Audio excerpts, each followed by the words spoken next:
El silencio tiene muchas voces, pero ninguna tan cruel como la que encontré en la habitación donde el amor de mi vida exhaló su último aliento, completamente sola. Nunca imaginé que la vida, después de darme tanto, me cobraría el precio más alto de la forma más devastadora. El apartamento moderno y estéril de mi hijo, un lugar que debería haber sido de cuidado y seguridad, se convirtió en el escenario de la más profunda soledad. Las paredes blancas e impersonales parecían burlarse de las décadas, de recuerdos coloridos que Elena y yo habíamos construido juntos, ladrillo a ladrillo, en nuestro verdadero hogar. Ese silencio no era de paz, era un silencio de abandono, un vacío que reflejaba la ausencia de quien debería haber estado allí, tomándole la mano. Me llamo Arturo. Tengo 72 años y nunca imaginé que la recompensa a una vida de sacrificio sería presenciar el abandono que se llevó a mi esposa. Soy capataz de construcción jubilado, un hombre que aprendió el valor de las cosas con el sudor y el peso de los materiales que transformé en hogares. Mis manos, ahora temblorosas y callosas, construyeron muros, pusieron cimientos y forjaron un futuro para mi familia. Siempre he creído que el trabajo dignifica y que el mayor legado de un hombre es el amor que dedica a su familia. Pero esa tarde de domingo, en la Ciudad de México, me di cuenta de que el mundo que había construido con tanto esmero se había derrumbado sobre los frágiles cimientos de la modernidad y la indiferencia de mi propio hijo. La puerta del apartamento no estaba cerrada con llave, un detalle que cualquier otro día habría descartado como un simple descuido. Sin embargo, en ese momento fue como un presagio, una oscura invitación a la escena que me aguardaba. Caminé por el pasillo, sintiendo el frío del aire acondicionado contrastar con el calor de mi angustia. El lejano sonido de un partido de fútbol proveniente de la ventana de un vecino parecía pertenecer a un universo paralelo, un mundo donde la vida continuaba, ajena a la tragedia que se desarrollaba en silencio. Cada paso era más pesado que el anterior, como si llevara el peso de todas las llamadas perdidas, todas las excusas insustanciales que mi hijo me había dado en los últimos 2 días. Al entrar en la habitación la vi. Elena, mi Elena, yacía en la cama, respirando tan superficialmente que apenas movía las sábanas. Sus ojos, que antes brillaban con tanta vida, estaban entrecerrados, fijos en un punto cualquiera del techo blanco. La cuidadora, cuya presencia justificaba nuestra mudanza a esta fría ciudad, no estaba por ningún lado. ¿Dónde estaba Javier? ¿Dónde estaba Mónica, mi nuera?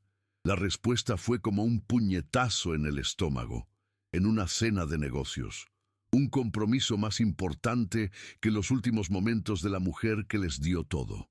Su soledad en ese momento fue una traición que rompió algo fundamental en mí, una grieta irreparable en mi alma. Me acerqué y le tomé la mano, ahora fría. Ya no quedaba calor, solo el cascarón de una vida que se desvanecía sin la dignidad que merecía.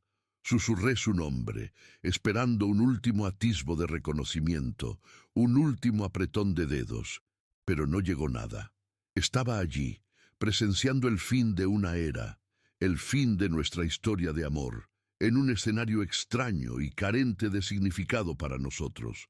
Ese apartamento, con sus muebles de diseño y vistas a la ciudad, nunca fue nuestro hogar. Era una jaula dorada, una sala de espera para la muerte, donde el afecto se medía en facturas de seguro médico en lugar de en presencia, tiempo o cariño. El dolor que sentí no era tristeza, sino ira, una rabia fría y silenciosa que se apoderó de mi pecho. Era la rabia de un hombre que ve su legado deshonrado, que se da cuenta demasiado tarde de que los valores que defendió toda su vida han sido desechados como escombros. Yo había construido mi vida sobre la sólida roca del compromiso y el deber, pero mi hijo había construido la suya sobre las arenas movedizas de la conveniencia y la ambición.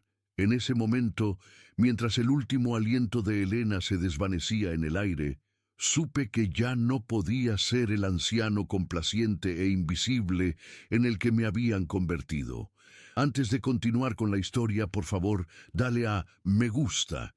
Suscríbete al canal y comenta desde dónde lo estás viendo y qué hora es en tu ciudad. Tu apoyo es muy importante para mí, ya que me da la fuerza para compartir la trayectoria de un hombre que decidió luchar por su dignidad cuando todo parecía perdido.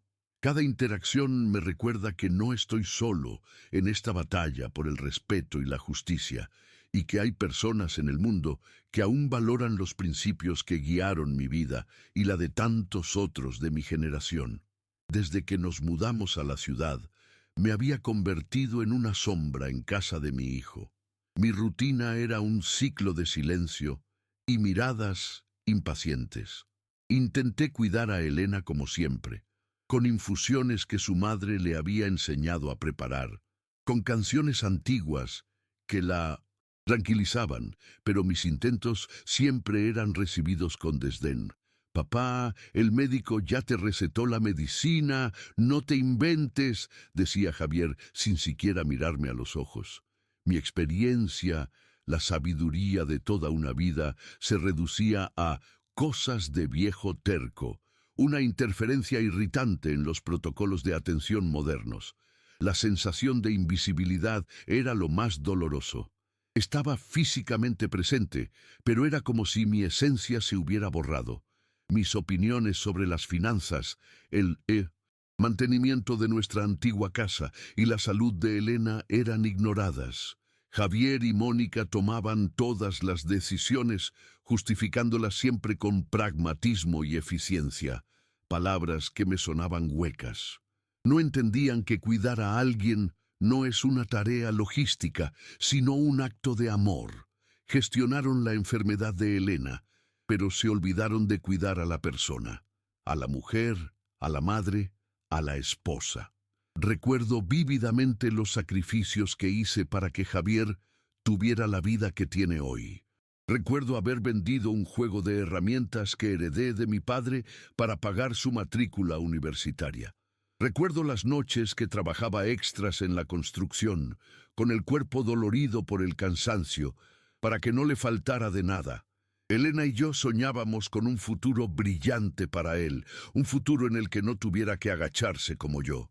Le dimos alas para volar, pero nunca imaginamos que volaría tan lejos de nosotros, hasta el punto de que nos vería como un simple lastre en su balance mensual. El contraste entre el pasado y el presente era un abismo que se abría ante mis ojos cada día. Nuestra antigua casa, en nuestro pueblo natal, era un santuario de recuerdos. Cada rincón albergaba una historia. La marca en la pared de la cocina donde medíamos la altura de Javier cada año. El jardín que Elena cuidaba con tanto cariño, lleno de rosas y jazmines. El taller en la parte de atrás, donde pasaba horas enseñándole a mi hijo los secretos de la madera y el metal. Todo en ese lugar respiraba vida, respiraba nuestra historia. Aquí, en este apartamento, lo único que respiraba era el aire filtrado del sistema de ventilación.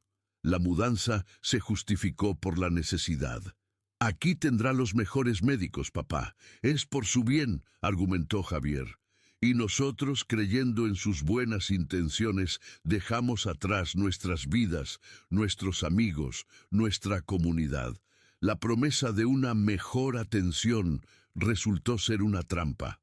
La soledad se convirtió en la compañera constante de Elena, mientras yo observaba con impotencia cómo se marchitaba no solo por la enfermedad, sino por la falta de calor humano, por la ausencia de vida real a su alrededor. La tecnología y los medicamentos caros podían mantener su cuerpo funcionando, pero su alma se moría de tristeza. Esa tarde, tras la partida de Elena, la calma que me invadió fue escalofriante. No derramé ni una sola lágrima. Era como si el dolor fuera tan profundo que hubiera congelado todas mis emociones, convirtiendo mi pena en un Bloque de hielo, duro y afilado. Estuve sentado a su lado durante horas, simplemente cogiéndole la mano, hasta que se abrió la puerta y entraron Javier y Mónica, trayendo consigo el olor a restaurante caro y conversaciones de negocios. Sus rostros reflejaron una conmoción momentánea, seguida rápidamente por una expresión de preocupación calculada, casi ensayada. Javier empezó a hacer llamadas con un tono de voz eficiente y resuelto. Habló con la funeraria, hablando de paquetes, costos y logística. Mónica intentó consolarme con palabras vacías y una vacilante caricia en mi hombro. Lo siento, Arturo. Al menos ya no sufre. Sus palabras eran huecas, carentes de auténtica emoción. No veían la tragedia, veían un problema por resolver. La muerte de Elena era solo un punto más en su larga lista de tareas pendientes, un inconveniente que debían afrontar con la mayor rapidez posible para poder retomar sus importantes vidas cuanto antes. Fue en ese momento, escuchando a mi hijo negociar el fin de la vida de mi esposa como si cerrara un contrato, que tomé la decisión. Una claridad absoluta atravesó la niebla del dolor. La dignidad de Elena no terminaría allí, en ese lugar desalmado. Su legado, nuestro legado, no se reduciría a una ceremonia apresurada e impersonal en una ciudad desconocida. Ella merecía algo mejor. Nosotros merecíamos algo mejor. El respeto que le negaron en sus últimos momentos me aseguraría de que se restaurara en su despedida. Me puse de pie y la fuerza que sentí en las piernas me sorprendió. Caminé hacia el armario donde guardaba lo único de valor que realmente poseía en ese apartamento. Era una pequeña caja de madera desgastada que yo mismo había tallado hacía más de 50 años. Su superficie estaba lisa por el roce de décadas y el aroma de la madera añeja me reconfortaba. Dentro guardaba los tesoros de mi vida, los símbolos de todo en lo que creía y de todo lo que habíamos construido juntos. Era mi escudo y mi arma. Abrí la caja con cuidado. Dentro estaban las primeras herramientas en miniatura que usé para enseñarle a Javier mi oficio cuando era solo un niño. Un martillo pequeño, una sierra, un cepillo. Representaban un legado que había intentado transmitir. La dignidad del trabajo manual, la alegría de construir algo con las propias manos. Junto a ellas, una solitaria foto amarillenta, descolorida por el tiempo.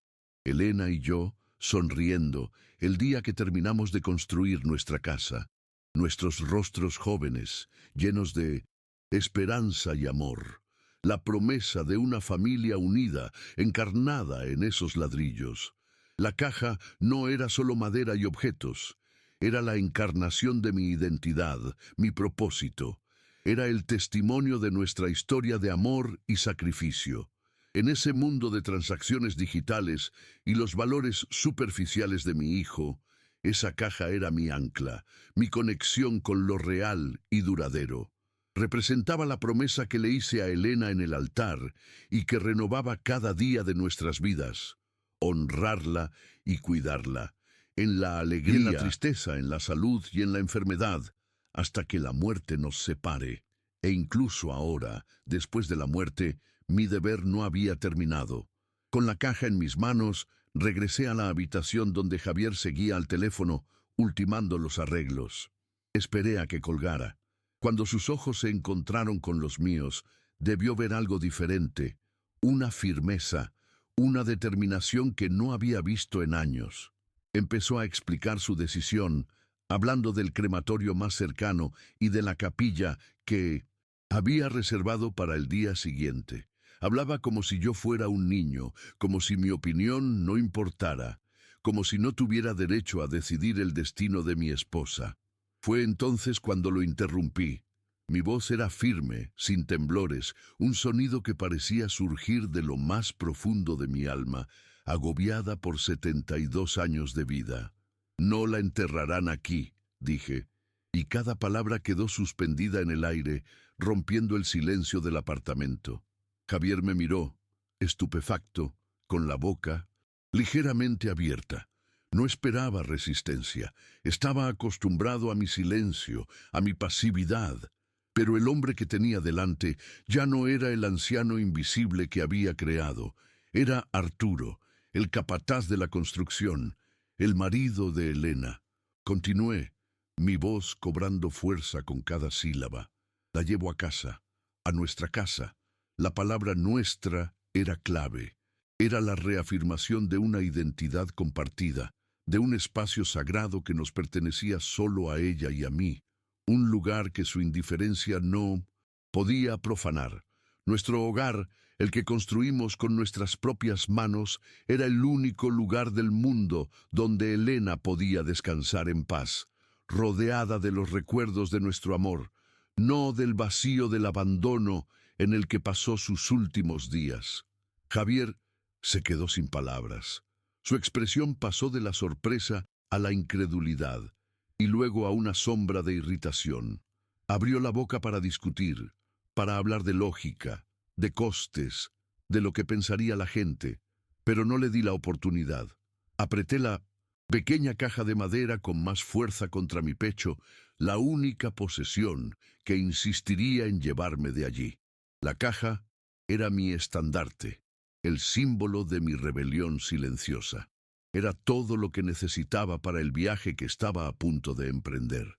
Me di la vuelta y caminé hacia la puerta sin mirar atrás. No necesitaba llevar ropa ni pertenencias.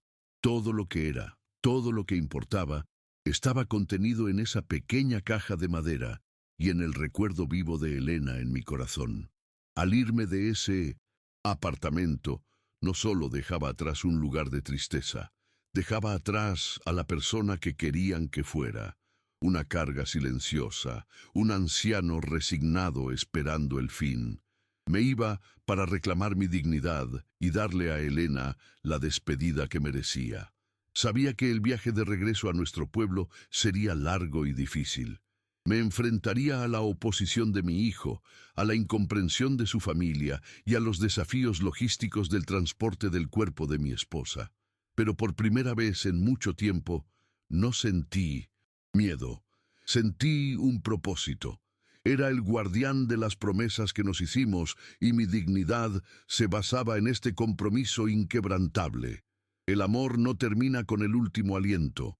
Honrar la memoria se convierte en un deber sagrado. La casa que nos esperaba estaba polvorienta, quizás un poco abandonada, pero estaba llena de nosotros.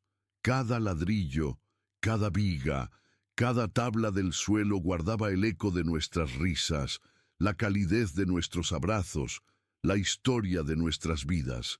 Ahí era donde la llevaba, de vuelta al lugar donde todo empezó, para que pudiéramos descansar juntos en nuestro propio santuario, construido no solo de cemento y arena, sino de amor, sacrificio y toda una vida de dedicación mutua. Las puertas del ascensor se abrieron y entré sin dudarlo. Al cerrarse, borrando la imagen de mi hijo conmocionado en el umbral, supe que era el comienzo de una nueva etapa, una etapa de reafirmación. Ya no estaba dispuesto a aceptar el papel de víctima. Yo era Arturo, un constructor. Y si mi mundo se había derrumbado, lo reconstruiría pieza por pieza, empezando por el acto más importante de todos: honrar a la mujer que fue el cimiento de mi vida. Mi hijo no lo entendía, pero quizás algún día lo entendería. El respeto no se compra ni se delega, se construye día a día, con presencia, tiempo y sacrificio. Había olvidado las lecciones más importantes que intenté enseñarle, no con palabras, sino con el ejemplo de mi vida. Construyó una carrera, una vida impresionante a los ojos del mundo, pero había permitido que los cimientos de su propia humanidad se quebraran y cedieran. Todavía en el ascensor, contemplando mi reflejo en el metal pulido, vi a un anciano con el rostro marcado por el dolor. Pero tras la tristeza, había una chispa en mis ojos, una llama que creía extinguida para siempre. Era la llama de la dignidad, de la determinación. La batalla que me aguardaba no sería fácil. Javier usaría su dinero, su influencia, su fría lógica para intentar detenerme, para hacerme quedar como un anciano senil e ingrato. Él y su esposa, Mónica, siempre consideraron el cuidado de sus padres una obligación logística, un problema que había que gestionar. Nos acercaron físicamente, pero nos alejaron emocionalmente. Creían que con pagar un buen seguro médico y un apartamento cómodo era suficiente. No se daban cuenta de que el alma también se enferma y que la mejor medicina para el alma es la presencia, el cariño, el sentimiento de ser queridos y valorados. Y esa fue la medicina que nunca nos dieron. La silenciosa frustración de Javier siempre me ha resultado palpable. Creció a la sombra de un padre que construyó el mundo con sus propias manos, mientras él pasaba sus días en una oficina, moviendo papeles y números. Su inseguridad lo llevó a sobrecompensar con grandiosos gestos financieros, evitando la genuina conexión emocional que tanto le costaba mantener. Me dio cosas, pero nunca me dio lo que más valoraba: su tiempo, su respeto, su atención, y se lo negó a su madre en su momento de mayor necesidad. Ahora esta dinámica de poder estaba a punto de cambiar.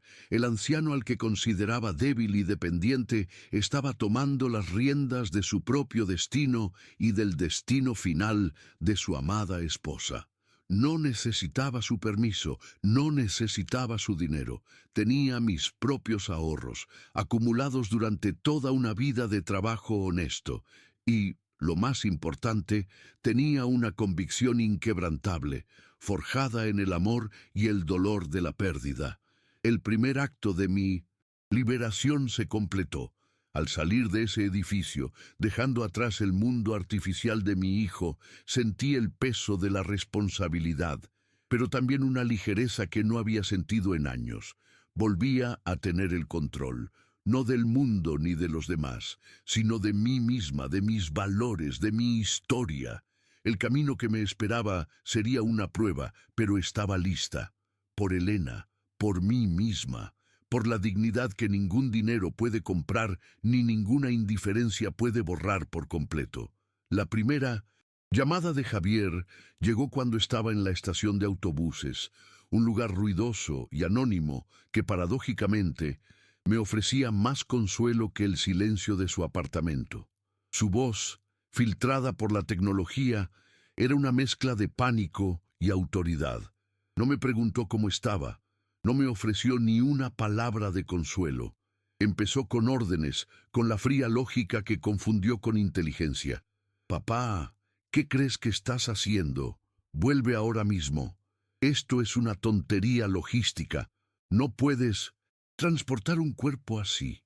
Hablaba de su madre como si fuera carga, mercancía con problemas de envío. Su falta de sensibilidad era tan profunda que parecía una deformidad del alma. Lo escuché en silencio, dejando que sus palabras apresuradas, llenas de falsa preocupación, se perdieran en el estruendo de los anuncios de salida y llegada. Mi respuesta fue serena, sin la emoción que él podría haber esperado descartar como histeria senil. «Me llevo a tu madre a casa, Javier. Es lo que ella habría querido». No era una discusión, era una declaración. No le estaba pidiendo permiso. En ese momento me di cuenta de que el poder que ejercía sobre mí era una ilusión que me había permitido. La dependencia, el silencio, la sumisión, todo había muerto con Elena. Ahora solo me quedaba el deber. Su reacción fue inmediata y predecible. Cuando la lógica falló, recurrió a la única herramienta que realmente entendía: el dinero. La amenaza llegó, aguda y cruel. «Si persistes en esta locura, olvidarte de cualquier ayuda por mi parte. ¿Me oyes? Ni un céntimo más. Te quedarás solo con tus miserables ahorros». Escupió las palabras como si fueran veneno, creyendo que el miedo a la pobreza me haría retroceder.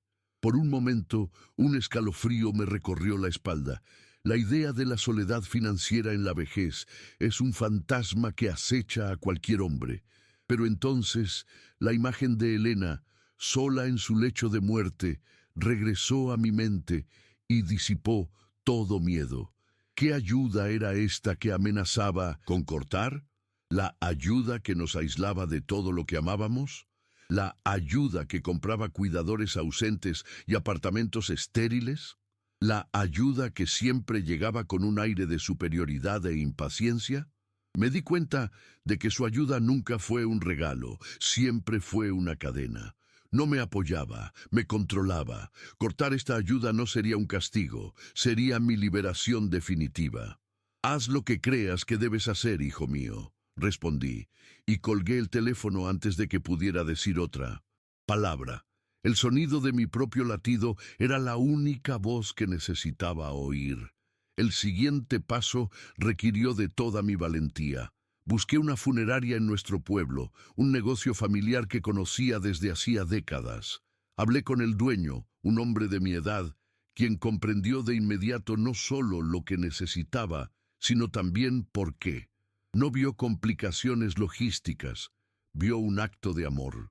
Al usar el teléfono público de la estación, sentí las miradas curiosas de los demás, pero no me importó. Estaba concentrado, impulsado por una misión que trascendía las convenciones sociales y las expectativas de mi propia familia. Estaba a cargo del último proyecto de mi vida, crear una despedida digna para mi reina. Pagar el servicio consumió casi todos los ahorros de mi vida. El fajo de billetes que le entregué al representante de la agencia que vino a verme me pareció demasiado pequeño para representar tantos años de trabajo duro, sudor y privaciones. Pero al ver el recibo en mis manos, no sentí el vacío de la pérdida material. Sentí la plenitud de un deber cumplido. Ese dinero, ahorrado para una emergencia o un futuro tranquilo, se estaba utilizando para la causa más noble de todas, el honor. Era la última joya que podía ofrecerle a Elena. Un último tributo pagado, no con los restos de la riqueza de mi hijo, sino con la esencia de mi propio sacrificio. Pronto llegó el segundo ataque, esta vez orquestado por Mónica, mi nuera. Su voz al teléfono era melosa, con un barniz de falsa preocupación que apenas disimulaba su desprecio. Arturo, cariño, estamos muy preocupados. Javier me dijo que no piensas con claridad. El dolor nos confunde, ¿sabes? ¿Por qué no nos dejas encargarnos de todo? Sería más fácil para ti. Sus palabras eran calculadas, cada sílaba una pequeña aguja de manipulación, intentando pintarme como un anciano frágil y mentalmente inestable. No estaba preocupada por mí. Estaba preocupada por la imagen de la familia, por las molestias que mi actitud representaba para sus planes. Cuando la táctica de la falsa empatía falló, su familia intervino.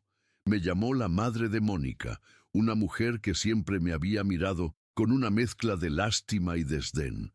Su voz carecía de sutileza. Era un ataque directo, lleno de acusaciones. Después de todo lo que mi hija y mi yerno han hecho por ti, ¿así les pagas? ¿Con ingratitud? ¿Manchando el nombre de la familia con este ridículo espectáculo? Pensarán que te abandonaron. Estaba cegada por su propia superficialidad, preocupada solo por el qué pensará la gente, la brújula moral de un mundo que ya no reconocía y en el que me negaba a vivir. Aislado y bajo ataque, sentí el peso del mundo sobre mis hombros. Eran muchos, unidos en su visión pragmática y materialista de la vida. Estaba solo, armado solo con mis recuerdos y convicciones. Fue entonces cuando me vino a la mente el recuerdo de Elena, claro como el agua de un manantial. Estábamos sentados en el porche de nuestra casa, poco antes de mudarnos. Me tomó de la mano y me dijo, con la sabiduría que siempre la caracterizó: «No te pierdas ahí, Arturo. La gran ciudad puede tragarse a un hombre, puede hacerle olvidar quién es. No te olvides de nosotros, de nuestra historia». Sus palabras resonaron en mi mente no como un recuerdo, sino como una orden, un mapa para guiarme de regreso a casa. Llegar a mi pueblo natal fue como respirar después de un largo tiempo bajo el agua. El aire parecía más limpio, el sol más cálido, los sonidos más familiares. El ritmo lento de las calles, las fachadas familiares, los rostros de la gente que me saludaba con un gesto, todo era un bálsamo para mi alma herida. No era un extraño aquí, era Arturo, el constructor. Pertenecía a este lugar. La frialdad y el anonimato de la Ciudad de México se disiparon como una niebla, revelando la solidez de mi verdadero hogar, el lugar donde mis raíces estaban profundamente arraigadas en la tierra. La primera tarea fue abrir la casa. La llave, que siempre llevaba conmigo como un amuleto de la suerte, giró en la cerradura con un sonido familiar. Empujé la puerta y me recibió el olor a polvo y tiempo, el perfume de recuerdos latentes. La luz del sol se filtraba por las rendijas de las persianas, iluminando las partículas de polvo que danzaban en el aire como pequeños fantasmas del pasado. Los muebles estaban cubiertos con sábanas blancas como cuerpos esperando ser resucitados. La casa estaba en silencio, pero no era el silencio vacío del apartamento de Javier.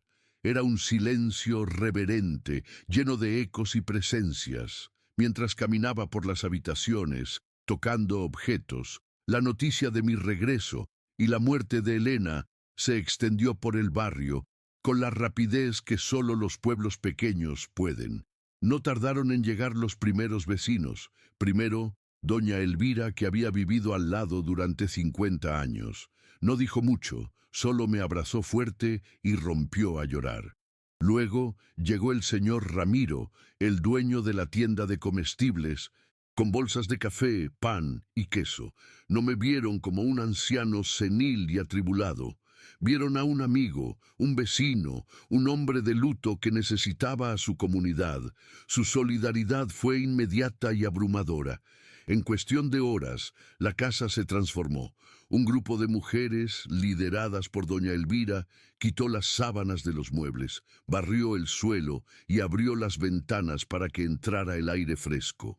Los hombres movieron los muebles para hacer espacio en la sala para el velorio. Alguien trajo flores de su propio jardín. Otro apareció con sillas prestadas. No hubo órdenes ni planificación. Solo existía el lenguaje universal de la compasión, una coreografía de ayuda mutua que brotaba espontáneamente de los corazones de los presentes. Esa movilización fue el contraste más doloroso y hermoso con la soledad que habíamos experimentado en la ciudad. Allí éramos un problema que había que gestionar. Aquí éramos parte de un cuerpo, un organismo vivo que se movía para sanar una de sus partes. Heridas. El cuidado que Javier ofrecía era transaccional, un servicio pagado. El cuidado que recibía ahora era real, humano, fruto del cariño y años de convivencia. Era la prueba de que los verdaderos cimientos de la vida no están hechos de hormigón ni de dinero, sino de vínculos humanos. Cuando llegó el coche fúnebre, trayendo a Elena a casa por última vez, la calle estaba llena de vecinos y amigos. Formaban un pasillo silencioso y respetuoso. Mientras veía cómo llevaban el ataúd a nuestra sala, el dolor que había estado congelado en mi interior finalmente comenzó a derretirse. Las lágrimas brotaron, calientes y abundantes, pero no eran lágrimas de desesperación, eran lágrimas de gratitud, de alivio. Ya no estaba en una habitación extraña y fría. Estaba en casa, rodeada de amor, de la comunidad que había ayudado a construir con su bondad y su sonrisa. Comenzó el velorio. La casa, antes silenciosa, se llenó del suave murmullo de las conversaciones, de risas tristes que recordaban viejas historias y del llanto contenido de queridos amigos. El aroma del café recién hecho se mezclaba con el perfume de las flores que llenaban la habitación. Era un espacio sencillo, quizás incluso pobre a los ojos de alguien como Javier, pero inmensamente rico en humanidad. Cada persona que entraba traía consigo una parte de Elena, un recuerdo, un fragmento de su vida que había tocado. La habitación estaba llena no solo de gente, sino de su propia esencia. Me senté en mi viejo sillón, con la pequeña caja de madera sobre el regazo, y observé cómo se desarrollaba todo. Vi el respeto en los ojos de cada persona. Escuché la sinceridad en sus palabras de condolencia. No estaban allí por obligación, estaban allí por amor. Honraban a la mujer que conocieron, a la vecina que siempre tenía una palabra de consuelo, a la amiga que nunca se negó a ayudar. Esta era la despedida que Elena merecía, una despedida de verdad, tejida con los hilos del cariño genuino, no con la tela sintética de la conveniencia social. El inevitable enfrentamiento ocurrió al anochecer. Un coche caro con cristales tintados se detuvo frente a mi casa, un objeto extraño y discordante en aquella humilde calle. Javier salió, vestido con un traje oscuro que parecía más una armadura que ropa de luto. No estaba solo. Mónica lo acompañaba con el rostro desaprobado. Su presencia cambió de inmediato el ambiente de la casa. El murmullo de las conversaciones se apagó y se instaló un tenso silencio. Eran invasores de un ritual sagrado que no comprendían. Javier miró la habitación con una expresión de disgusto apenas disimulada. Recorrió con la mirada los muebles viejos, las paredes descascarilladas, la gente humilde que llenaba el espacio. Para él, esto no era un acto de amor, era una desgracia. Me vio y se acercó a mí, sus pasos resonando en el suelo de madera. No me saludó. Su primera pregunta fue un ataque. ¿Qué es esto, papá? ¿Qué clase de circo es este? Mamá se merecía algo con clase, con dignidad, no esta pobreza. La palabra pobreza salió de su boca con un desprecio que me dolió más que cualquier amenaza. Me quedé de pie, sintiendo las miradas de todos sobre nosotros. Mi voz, al hablar, era tranquila, pero cargada de verdad. Tu madre merecía amor, Javier, amor y presencia, cosas que tu clase y tu dinero no pudieron comprarle cuando más lo necesitaba. La verdad de esas palabras pareció impactarlo, pues dio un paso atrás, con el rostro contorsionado por una mezcla de ira y quizás un atisbo de culpa. Pero la ira triunfó. No estaba allí para disculparse, estaba allí para recuperar el control. Me jaló del brazo y me llevó a la cocina, donde los invitados no pudieran oírme. Su farsa de luto había terminado. Ahora era solo el hombre de negocios, impaciente y decidido a resolver un problema. Has perdido la cabeza. Esto es humillante para su memoria y para nuestra familia. Pero no te preocupes, yo lo arreglaré. La arrogancia en su voz era increíble. Todavía creía ser el Salvador, el único capaz de tomar las decisiones correctas, incluso ante el desastre emocional que él mismo había causado. Fue entonces cuando asestó el golpe final, la revelación que reveló la magnitud de su traición. Sacó un sobre del bolsillo. Ya contacté con nuestro abogado. Dadas sus recientes acciones, iniciaremos un proceso para evaluar su capacidad mental. No está capacitado para tomar decisiones, padre, ni por usted mismo, ni por sus bienes. Habló con una calma aterradora, la misma calma que probablemente empleaba para despedir a un empleado o cerrar un trato desventajoso. Para él, yo era solo otra variable a controlar. Me quedé mirando los papeles que sostenía, sin verlos realmente. Sus palabras resonaban en mi cabeza. Evaluando tu capacidad mental. No apto. No solo quería impedirme honrar a mi esposa, quería borrarme, silenciarme, transformarme legalmente en el inválido que ya creía que era. Quería arrebatarme lo último que me quedaba, mi autonomía, derecho a ser hombre, a ser Arturo. El dolor de ese momento fue agudo, más profundo que el dolor mismo del duelo, y la amenaza final llegó como un golpe de gracia. La casa, dijo mirando la cocina con desdén, se venderá para cubrir los gastos del tratamiento de mamá y para asegurar que recibas la atención adecuada en un lugar adecuado. Un lugar adecuado, una residencia de ancianos. Quería arrancarme de mi hogar, de mi mundo, y dejarme en una institución para que dejara de ser un problema. Quería vender el santuario que había construido con mis propias manos, el lugar que albergaba cada fibra de mi historia con Elena. En ese momento me sentí completamente desnudo, despojado de todo. Mi hijo, el niño al que le había enseñado a usar sus primeras herramientas, estaba usando las herramientas de la ley y el dinero para demolerme, para reducirme a escombros. La traición era total. Ya no se trataba del funeral de Elena. Se trataba de la aniquilación de mi legado, mi identidad, mi propia existencia. Él no solo quería controlar mis acciones, quería ser dueño de mi vida y de mi muerte. Lo miré fijamente, sintiendo que el suelo se desvanecía bajo mis pies. La fuerza que me había impulsado hasta allí parecía desvanecerse. Estaba cansado, un hombre de 72 años afligido frente a un adversario con todas las ventajas: juventud, dinero, poder y una completa falta de escrúpulos. La indignación de nuestros vecinos, que seguramente oirían los ecos de esa conversación, no tendría peso en un tribunal. La verdad de mi corazón no valdría nada ante un informe médico y un abogado experto. Me vio vacilar y un destello de triunfo brilló en sus ojos. Creyó haber ganado, que la última amenaza me había destrozado.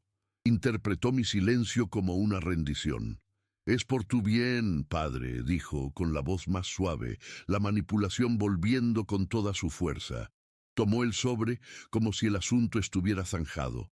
Pero lo que no sabía era que, en lo más profundo de mi desesperación, aún brillaba una última brasa de resistencia que se negaba obstinadamente a apagarse. Ese era mi punto de máxima vulnerabilidad. Acorralado, amenazado, con el espectro de ser declarado loco y despojado de todo lo que importaba. El mundo que había reconstruido con tanto esmero durante las últimas horas parecía a punto de ser demolido de un solo golpe. El público que veía mi historia, sintiendo la injusticia en cada palabra, estaría ahora en el colmo de su indignación moral, esperando, rezando para que el viejo constructor encontrara la fuerza para erigir un último muro de defensa. El aroma a café que emanaba de la sala me devolvió de repente a la realidad. El suave llanto de doña Elvira, el murmullo respetuoso de mis amigos, seguían allí. No estaba solo en esa cocina. Mi comunidad era mi ejército silencioso, y el recuerdo de Elena era mi escudo. La batalla no había terminado. Él podría tener las armas del mundo moderno, pero yo tenía algo que él jamás podría comprar: un legado construido sobre el amor y la dignidad de un hombre que no tenía nada que perder. Javier continuó hablando, explicando los próximos pasos, detallando el proceso legal como si presentara un plano. No notó el sutil cambio en mi mirada, no vio la brasa convertirse en una pequeña llama. Estaba tan concentrado en su estrategia, en su victoria, que no vio al hombre frente a él, no vio a su padre, solo vio un obstáculo, y esa fue su mayor debilidad. Subestimó la fortaleza de unos cimientos que él mismo había ayudado a destruir, sin saber que incluso en ruinas los cimientos permanecían intactos. El segundo acto de mi tragedia concluyó con la más cruel de las revelaciones. La injusticia había alcanzado su punto álgido. La manipulación se había revelado en su forma más pura y destructiva. Mi hijo no solo fue negligente, fue el artífice de mi deshonra.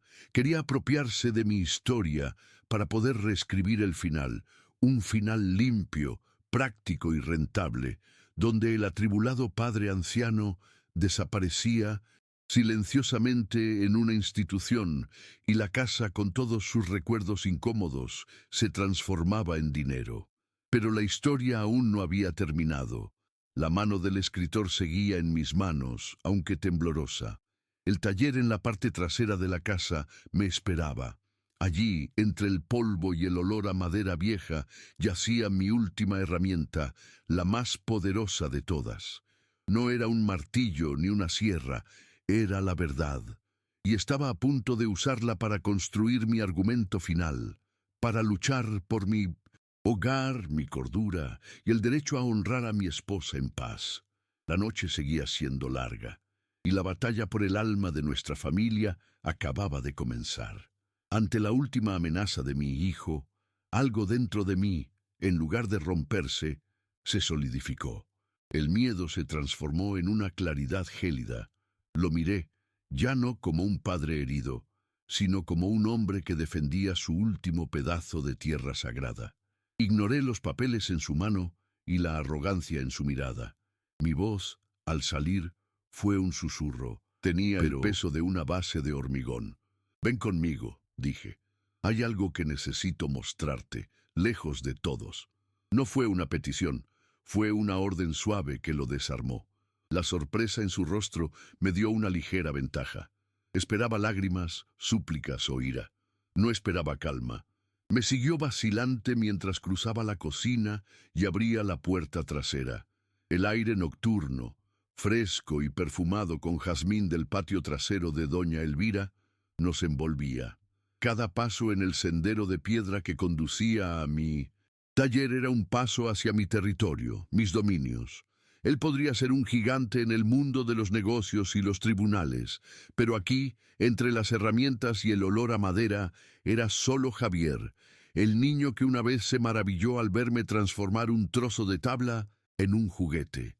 El poder cambiaba sutilmente de manos a cada metro que avanzábamos. El taller estaba oscuro y silencioso, un santuario para dormir. Encendí la única bombilla que colgaba desnuda del techo, y su luz amarilla reveló un mundo que el tiempo parecía haber olvidado. Las herramientas colgadas en las paredes, ordenadas con la precisión que yo le había enseñado, brillaban suavemente. Se percibía el inconfundible olor a serrín, aceite y metal, el perfume del trabajo honesto. Saqué un banco de madera, el mismo que él había usado de niño, y se lo ofrecí. Permanecí de pie junto a mi banco de trabajo, mi altar. El escenario para nuestro acto final estaba listo. Sin prisa, agarré la pequeña caja de madera que había traído y la coloqué en el banco de trabajo. La luz de la lámpara parecía concentrarse en ella, convirtiéndola en el centro de ese pequeño universo. Javier observaba cada uno de mis movimientos con una mezcla de impaciencia y curiosidad. «No tengo tiempo para tu nostalgia, padre. Tenemos asuntos serios que atender», dijo, intentando recuperar el control, pero su voz sonaba menos segura en ese ambiente. Era un extraño allí, y la autoridad que había demostrado en la gran ciudad parecía artificial bajo la luz amarillenta de mi taller. Abrí la caja con la reverencia de quien abre un relicario. El sonido de la tapa al abrirse era el único ruido en el tenso silencio. Con las yemas de los dedos toqué las herramientas en miniatura. Eran testigos silenciosos de una promesa perdida, de un camino que él decidió no seguir. Las recogí, una a una, y las alineé sobre la madera desgastada del banco de trabajo. El pequeño martillo, la sierra, el cepillo, eran tan pequeños, casi frágiles, pero el peso simbólico que llevaban era inmenso. Eran la semilla de un legado que nunca floreció, el idioma de un padre que su hijo nunca se preocupó por aprender a hablar. «¿Recuerdas esto?», pregunté, rompiendo el silencio con mi voz. No respondió, solo se quedó mirando las pequeñas herramientas. La expresión de su rostro era indescifrable, una fortaleza que necesitaba derribar. Continué, con la voz cada vez más fuerte, la claridad de mi convicción iluminando cada palabra. «Te di esto para que aprendieras a construir, no a comprar, para que entendieras que el valor de algo no está en el precio, sino en el tiempo, el sudor y el amor que le dedicas. Aprendiste la lección al revés, hijo mío. Aprendiste a comprarlo todo, incluso el silencio de tus obligaciones. Tomé la foto amarillenta de Elena y yo, la imagen de nuestros rostros jóvenes y sonrientes, manchados de polvo de cemento, contrastaba marcadamente con la escena que se desarrollaba ahora. Se la enseñé. Esta casa, dije con la voz, entrecortada por un instante, la casa que quieres vender como cualquier otra propiedad, no está hecha solo de ladrillos. Cada pared resuena con la risa de tu madre. Las tablas del suelo llevan las marcas de tus primeros pasos. Los cimientos se pusieron con nuestros sueños. Esta casa está viva, Javier, porque está llena de ellos, está llena de nosotros. Así que lo miré directamente, escrutando sus ojos, intentando encontrar tras la fachada ejecutiva al chico que una vez amé sin reservas. Y le hice la pregunta que era a la vez acusación y lamento. Te forjaste una carrera, una vida que el mundo aplaude, pero dejaste morir a tu madre en una casa sin alma, en una habitación sin historia. ¿Dónde está tu historia en tu casa, hijo mío? ¿En qué pared está escrita? ¿O la has guardado en alguna cuenta bancaria para que genere intereses? La verdad, desnuda y cruda, finalmente fue dicha. Las palabras flotaban en el aire polvoriento del taller, y las vi. Vi la primera grieta en su armadura. Sus hombros, antes tan erguidos y arrogantes, se encorvaron ligeramente. Su mirada se apartó de la mía y volvió a posarse en las herramientas en miniatura. Esos pequeños objetos, símbolos de una infancia olvidada, se convirtieron en el catalizador de su caída. Eran la prueba tangible del mundo que había abandonado, del hombre que pudo haber sido, del hijo que no logró ser. La fortaleza comenzó a desmoronarse, y entonces se desplomó. No fue un colapso ruidoso, sino un colapso silencioso y devastador. Se encorvó hacia adelante, apoyó los codos en las rodillas y se cubrió la cara con las manos. Los sollozos llegaron, profundos y entrecortados, el sonido de un dolor que probablemente había reprimido durante años. No lloraba por la culpa de dejar que su madre muriera sola. Eso era solo la superficie. Lloraba por la repentina y abrumadora comprensión de lo que había perdido, la conexión, el legado, su propia historia. Lloraba por su propia e irremediable pobreza emocional. No me moví para consolarlo. Ese fue un momento que le pertenecía solo a él, una catarsis necesaria y dolorosa. Mi papel no era ofrecer un perdón fácil, sino ser testigo firme de su toma de conciencia. Mientras lloraba, miré las herramientas en mis manos callosas. Había construido casas, muebles, una vida, pero el proyecto más importante, la formación del carácter de mi hijo, había fracasado, o quizás, pensé, simplemente se había extraviado, y esta dolorosa demolición era el primer paso hacia una nueva construcción. Al calmarse los sollozos, un silencio denso se apoderó de nosotros. Finalmente, levantó la cara, roja y húmeda de lágrimas. Sus ojos ya no tenían la misma dureza de antes. Estaban vacíos, perdidos. Parecía más joven, más vulnerable, el niño asustado tras la máscara de un hombre exitoso. Intentó hablar, pero no le salieron las palabras.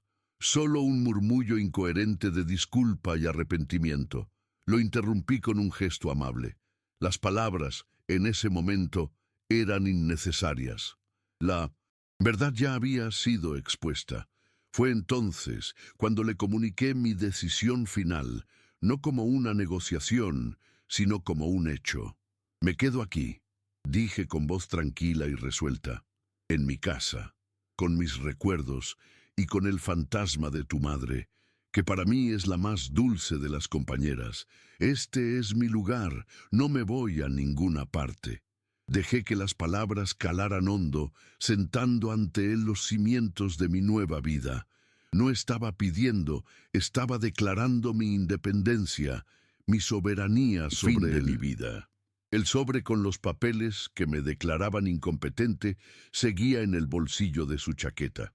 Parecía sentir su peso, la vergüenza de aquella arma que había traído para destruir a su propio padre. Lentamente lo sacó, lo miró como si fuera algo sucio y lo colocó en el banco de trabajo junto a las herramientas en miniatura. Fue un acto de rendición. La batalla había terminado. No había vencedores ni vencidos. Solo la cruda realidad de la devastación que la codicia y la negligencia habían causado en nuestra familia. Así que establecí los nuevos términos de nuestra relación, la base sobre la que se construiría cualquier interacción futura. Eres mi hijo, Javier, y las puertas de esta casa, mi casa, siempre estarán abiertas para ti. Pero el respeto ya no se negocia, la dignidad no tiene precio. Si quieres formar parte de mi vida, tendrás que aprender a honrar mi historia, así como no honraste la de tu madre a su tiempo. La condición era clara.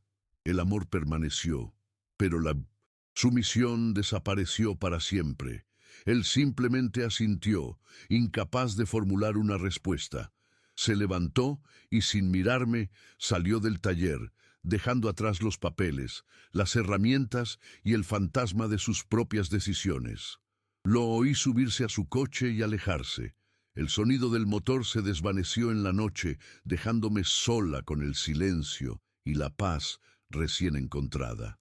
La reconciliación completa no había sucedido y sabía que tal vez nunca sucedería. Había heridas demasiado profundas que solo el tiempo y el esfuerzo genuino podrían sanar. Me quedé en el taller un rato más, sintiendo el peso de esa noche. Estaba exhausto, pero era un cansancio agradable, el cansancio de un trabajador al final de una jornada de trabajo arduo y honesto. Había librado mi última gran batalla. No había vencido a mi hijo, había vencido la invisibilidad. Había reafirmado mi lugar en el mundo, no por fuerza ni dinero, sino por la integridad de mis valores y la fuerza de mi amor por Elena.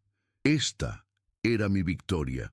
Regresé a la sala, donde algunos de los vecinos más cercanos aún permanecían, vigilando en silencio. Doña Elvira me miró con sus ojos sabios, y supe que lo entendía todo sin que yo tuviera que decir una sola palabra. Me trajo una taza de té caliente, y el calor en mis manos era el calor de la comunidad, de la solidaridad, de la verdadera riqueza que poseía. No estaba sola. Nunca había estado realmente sola. Simplemente había olvidado dónde estaba mi verdadera familia. La resolución de esa noche no fue un final feliz de cuento de hadas.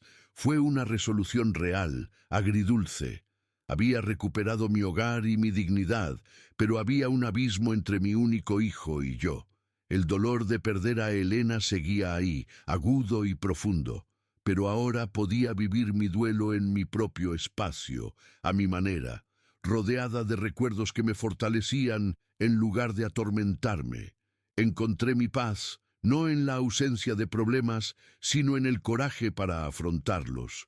A la mañana siguiente, el sol entraba a raudales por la ventana de la cocina, la misma ventana donde Elena y yo habíamos desayunado juntos durante casi 50 años. Me sentía como en casa. Estaba en casa. El camino que me esperaba no sería fácil. Tendría que aprender a vivir sin ella, a gestionar mi vida por mi cuenta. Pero ya no tenía miedo. Era Arturo, el maestro constructor. Y mi especialidad siempre ha sido construir cosas fuertes y duraderas sobre cimientos sólidos. Ahora era el momento de reconstruirme. La moraleja de mi historia es sencilla, y quizás por eso se olvida tan a menudo en el mundo actual. El respeto y la dignidad no se compran con dinero, ni se pueden delegar en cuidadores o instituciones. Se construyen con tiempo, presencia, sacrificio y la valentía de estar al lado de quienes amamos en los momentos más difíciles. El verdadero valor de una vida no reside en las posesiones que acumulamos, sino en el legado de amor y los recuerdos que dejamos, grabados en los corazones de quienes realmente importan. Lección más importante sea esta. Nunca es tarde para que un hombre, por muy viejo o frágil que parezca, se levante y reafirme su lugar en el mundo. La dignidad es el último cimiento que nos queda cuando todo lo demás se derrumba.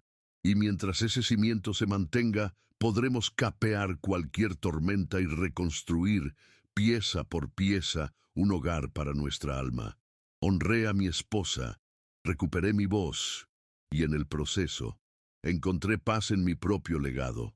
Y eso no se puede comprar con dinero.